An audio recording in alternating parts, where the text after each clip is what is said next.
En esta época del año celebramos el miedo. Nuestras historias favoritas de terror están llenas de demonios, fantasmas, vampiros y asesinos enmascarados.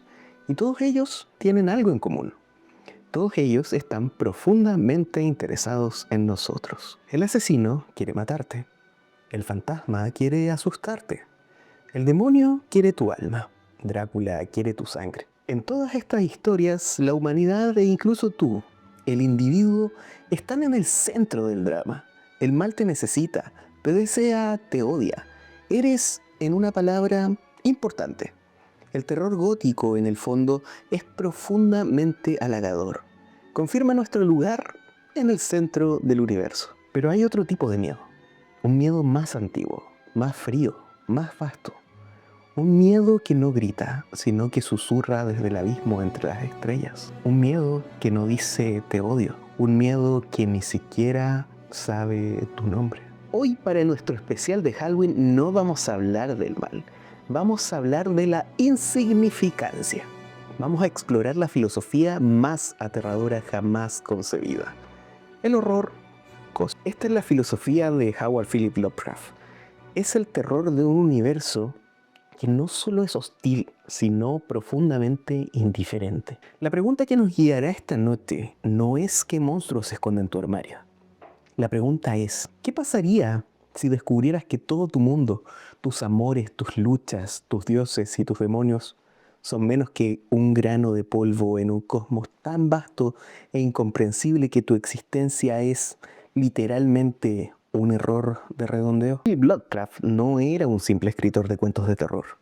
Fue un filósofo del miedo, un arquitecto de la ansiedad existencial. Nacido en Providence, Rhode Island, en 1890, su vida fue un catálogo de aislamiento y tragedia, marcado por el colapso mental de su padre cuando era un niño y una relación sofocante con su madre. Lovecraft se convirtió en un genio recluido. Fue un niño prodigio que devoraba textos de astronomía del siglo XVIII, pero que era tan frágil socialmente que rara vez salía de día. Mientras el mundo avanzaba hacia la modernidad, él vivía atrincherado en el pasado, aterrado por el cambio, por lo externo. Y esto fue un miedo que alimentó su infame racismo y xenofobia. Pero sobre todo estaba fascinado y horrorizado por los nuevos descubrimientos científicos. La astronomía le mostraba un cosmos de un tamaño impensable. La biología y la geología revelaban eones de tiempo, donde el ser humano no era más que un simple parpadeo. No fue un novelista de éxito. De hecho, murió en la pobreza y en el más absoluto anonimato en 1937. Fue un escritor prolífico para revistas pulp baratas, un formato que pagaba centavos por palabra. Sus grandes obras, relatos como La llamada de Cthulhu, El horror de Dunwich en las montañas de la locura o El color que cayó del espacio, apenas fueron leídas en su tiempo. Fueron sus amigos quienes rescataron su obra del olvido. Y esta vida, una mezcla de tragedia personal, aislamiento y una fascinación aterradora por un universo científico frío y sin Dios, se convirtió en el crisol de su filosofía. El genio de Lovecraft fue redefinir al antagonista. En el horror tradicional, el mal es una perversión del orden. Drácula es una perversión de la vida cristiana. El asesino es una perversión de la ley social. En ambos casos, el mal es profundamente humano. Existe en relación con nosotros. En el horror cósmico de Lovecraft no hay mal.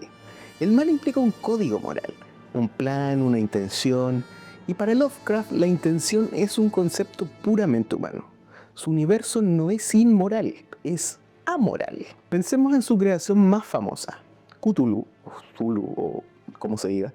Ese ser colosal con cabeza de pulpo y alas de dragón. Cthulhu no es un demonio que espera conquistar la Tierra.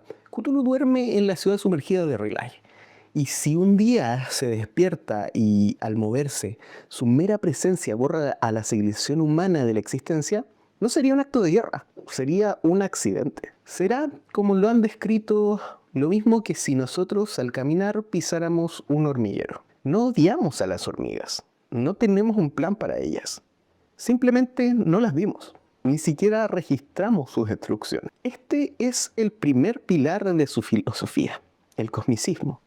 La humanidad es irrelevante. Nuestra existencia, tan preciosa para nosotros, es una anomalía temporal, un moho que creció en un grano de polvo que orbita una estrella promedio en una galaxia promedio. El segundo pilar es la escala. El tiempo humano se mide en siglos, el tiempo cósmico se mide en eones. Los verdaderos dioses del universo, los grandes antiguos como Cthulhu o los dioses exteriores como Yog-Sothoth y Azathoth, no son deidades a las que se les pueda rezar. Son fuerzas ciegas e idiotas del cosmos. El sultán demonio se sienta en el centro del caos infinito, burbujeando y blasfemando al son de flautas demenciales, creando universos por accidente, sin ser consciente de su propia creación. Thoth es la puerta y la llave, es el todo en uno, una conciencia que existe fuera del tiempo y del espacio, para quien nuestra realidad es solo un punto. Son como la gravedad, como los agujeros negros, como las supernovas. Son eventos geológicos con conciencia. El terror, entonces, no es que los dioses nos odien, es que no hay dioses que se parezcan a nosotros. Y los que hay están ocupados en asuntos tan vastos que somos literalmente menos que nada. Pero si el universo es tan indiferente, ¿de dónde viene el horror? ¿Por qué los protagonistas de Lovecraft siempre terminan muertos o más frecuentemente locos? Aquí es donde Lovecraft da su giro más brillante, uno que lo conecta profundamente con la psicología. En el terror gótico, el protagonista se salva buscando conocimiento. Van Helsing estudia libros antiguos para aprender cómo matar a Drácula. Los detectives buscan pistas para atrapar al asesino. La ignorancia es el peligro. El conocimiento es el arma. En el horror cósmico, la fórmula se invierte. La ignorancia es la bendición. Los protagonistas de Lovecraft no son soldados, son académicos, lingüistas, geólogos, astrónomos. Son personas cuya identidad entera se basa en la creencia de que el universo es cognoscible, que obedece a leyes, que la historia humana es la única historia. Son personas que por su naturaleza buscan la verdad, y el universo los castiga por encontrarla. El verdadero antagonista en este universo no es Cthulhu, que duerme, es el Necronomicon. El Necronomicon no es un simple libro de hechizos, es un artefacto del horror epistemológico. Su supuesto autor, el árabe loco Abdul al-Hazard, no fue un hechicero que buscaba poder, fue el primer protagonista de Lovecraft. Fue un académico que vio demasiado, que vislumbró la verdadera y aterradora cronología del cosmos, y que pasó sus últimos años tratando de transcribir esa verdad antes de ser, según la leyenda, devorado en pleno día por una entidad invisible. El libro es su testamento y su advertencia. Lo que hace que el Necronomicon sea aterrador no son los hechizos para invocar demonios, es su contenido histórico. Es un libro de historia que nos dice que la historia humana es una mentira. Nos dice que antes que nosotros la Tierra fue gobernada por razas antiguas, vastas e incomprensibles. Que estos grandes antiguos no están muertos, sino que duermen o que esperan fuera de nuestro plano dimensional. El horror del libro es que le dice al geólogo que sus fósiles están equivocados. Le dice al astrónomo que las estrellas no son bolas de gas, sino los ojos de seres conscientes. Le dice al historiador que nuestra civilización no es la cima de la evolución, sino un accidente biológico, un moho que creció en la tumba de dioses dormidos. El acto de leer el Necronomicon no es un acto de aprendizaje, es un acto de desaprendizaje, es una corrupción, es sintonizar tu mente, tu pequeña y frágil radio humana, a una frecuencia de estática cósmica tan potente que quema tus circuitos. El horror cósmico es, por lo tanto, un horror epistemológico, el miedo a saber. Los protagonistas de Lovecraft no mueren por un ataque. Se vuelven locos porque su mente, una pequeña y frágil herramienta diseñada para sobrevivir en la sabana africana, vislumbra por un segundo el verdadero funcionamiento del universo. Y la mente se rompe. ¿Qué es la verdad que rompe la mente? Lovecraft fue un maestro en describir lo indescriptible. Sus horrores no son solo feos o grandes, son conceptualmente imposibles. Hablemos de sus monstruos no como criaturas, sino como ideas. El color que cayó del espacio no es un ser, no es una luz, es un color que no pertenece a nuestro espectro. Es una propiedad de la materia que no debería existir. Es un parásito conceptual. Cuando infecta una granja no solo mata, cambia las leyes de la física. Las plantas crecen con una luz interna y se vuelven quebradizas. El agua del pozo se vuelve tóxica. Los animales se deforman en formas que violan la lógica. El color es un adjetivo que se convirtió en un verbo asesino. Los zoogots no tienen forma fija. Se les describe como protoplasma iridiscente, con miles de ojos formándose y disolviéndose. Son el caos primordial. Burlan el concepto mismo de individualidad y de forma estable. Son materia en rebelión contra la estructura. Incluso el mismo Cthulhu no es solo un pulpo gigante con alas de dragón. La descripción de su primera aparición es clave. Su geometría es anormal, no euclidiana. Los marineros que lo ven se vuelven locos no solo por su tamaño, sino porque su forma parece cambiar, como si no pudiera mantenerse estable en nuestra realidad.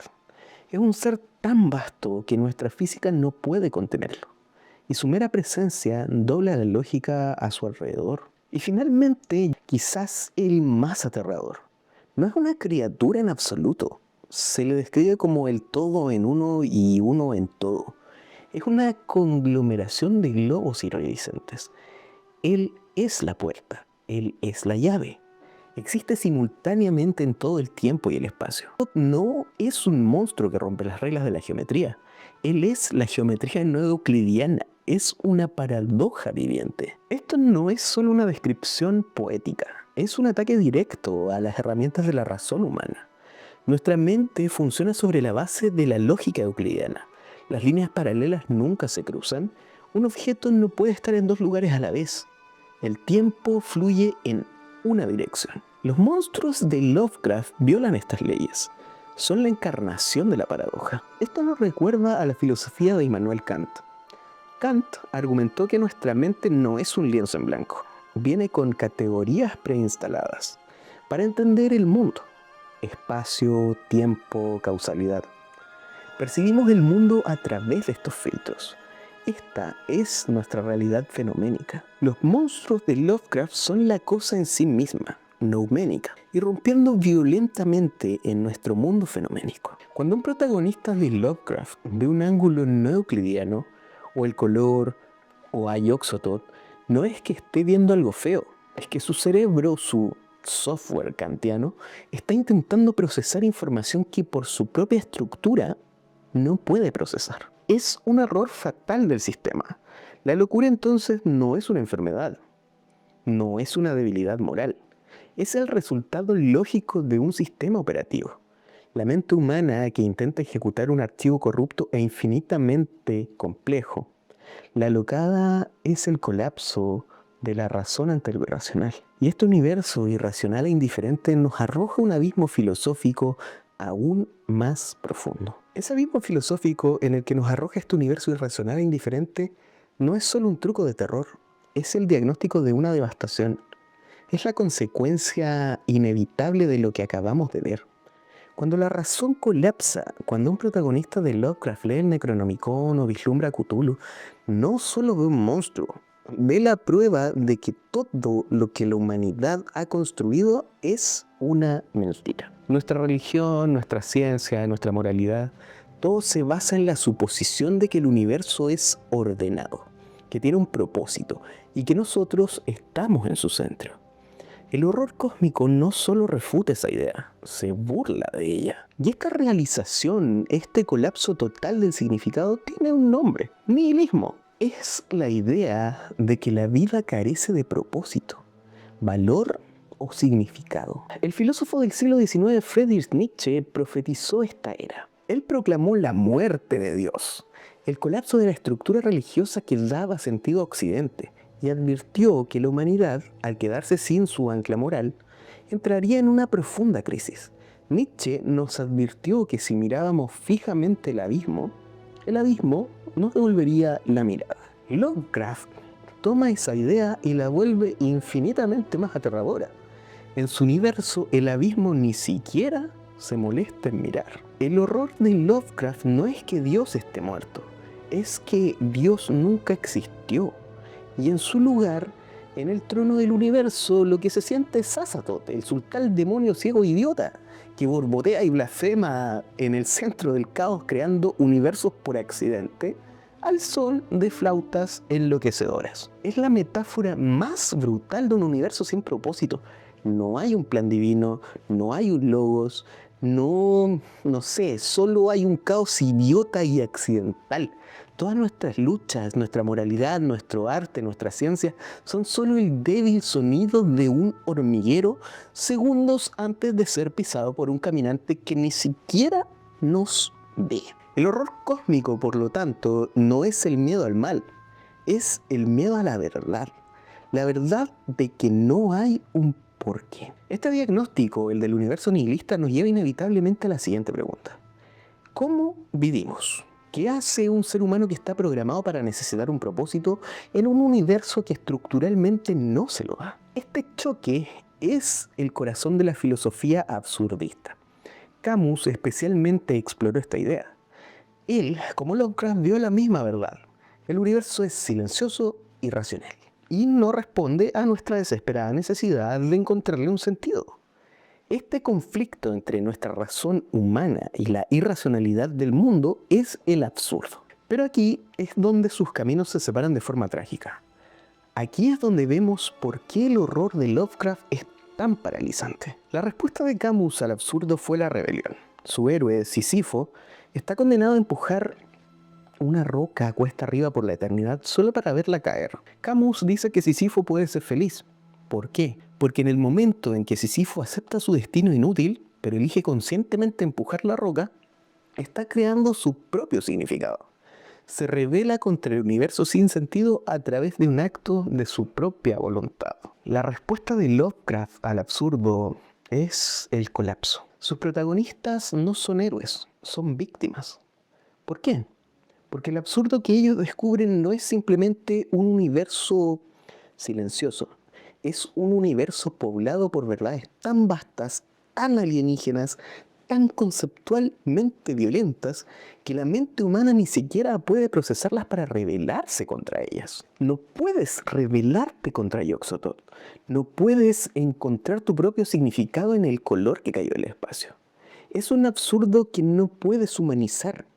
Es una verdad tan grande que en lugar de inspirar rebelión, simplemente te borra. Los protagonistas de Lovecraft son Sísifo, en el instante en el que la roca lo aplasta. Lovecraft no nos ofrece escapatoria. Nos dice que la única razón por la que estamos cuerdos es porque no hemos entendido la verdad. Nos dice que el regalo más grande que tenemos es nuestra propia estupidez.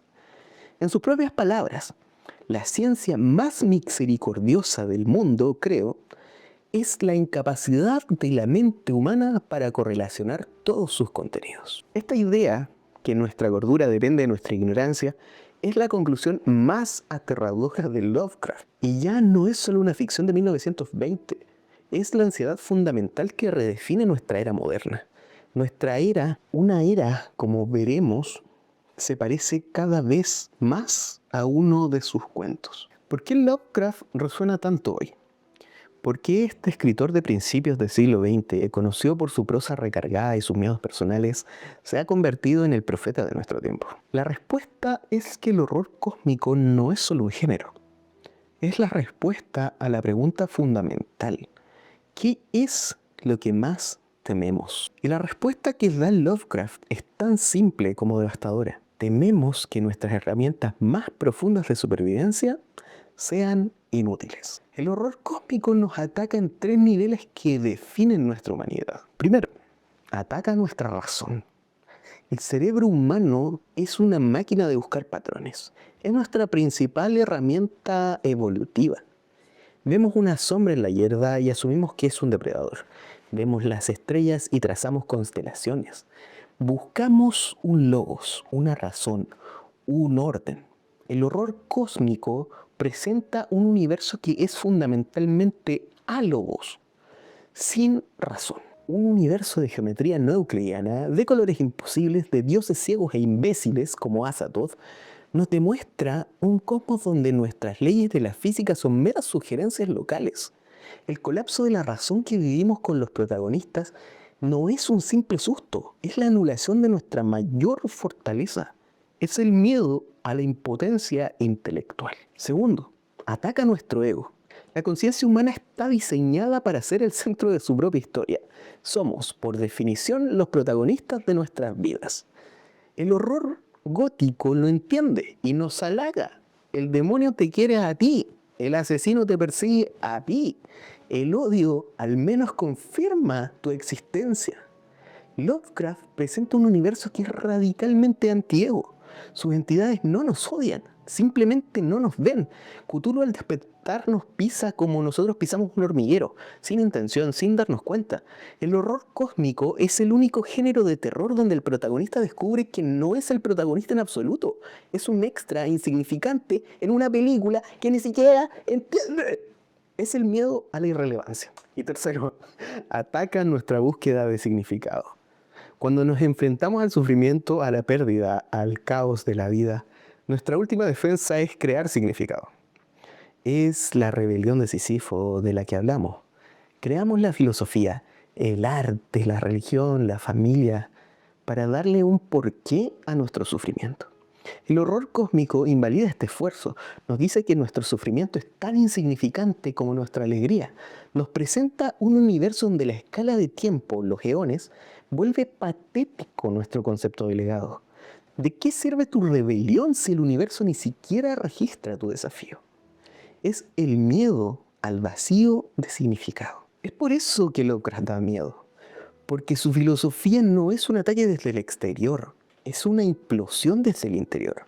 Es un asalto sistemático a las tres cosas que nos hacen humanos: nuestra razón, nuestra importancia y nuestro propósito. Y esta ya no es solo su filosofía, es nuestra realidad. Vivimos en la era del horror cósmico. La ciencia moderna ha confirmado la tesis de Lovecraft. El telescopio Hubble no es una herramienta de maravilla, es la máquina de terror más potente jamás construida. Nos ha mostrado, sin lugar a dudas, que vivimos en un grano de polvo en un océano de cientos de miles de millones de galaxias. La geología nos ha enseñado que nuestra especie es un parpadeo, un segundo en un día planetario de 4.500 millones de años. La física cuántica nos dice que la realidad fundamental es tan extraña, tan no euclidiana, que nuestra lógica intuitiva es inútil para entenderla. Ya no necesitamos el Necronomicon.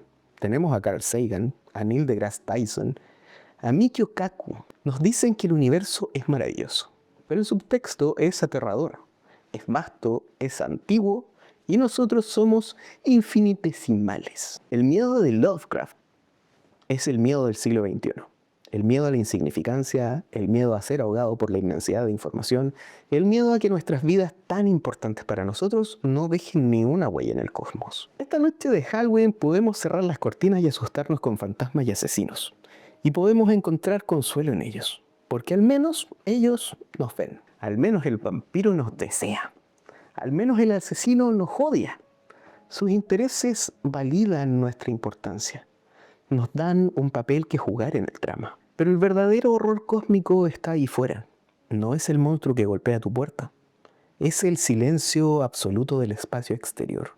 Es la aterradora posibilidad de que estemos completamente y para siempre solos. O peor, que no estemos solos, pero que lo que sea que esté ahí fuera nos vea con la misma indiferencia con la que nosotros vemos a las hormigas. Si te atreviste a mirar en este abismo con nosotros, te invito a darle me gusta y a suscribirte para seguir explorando las verdades que se esconden en la oscuridad. Y ahora la pregunta para nuestra hermosa comunidad, la única que importa en una noche como esta. Si esta noche tuvieras la certeza absoluta de que el universo es indiferente y que tu vida no tiene ningún propósito cósmico, ¿qué te haría levantarte mañana?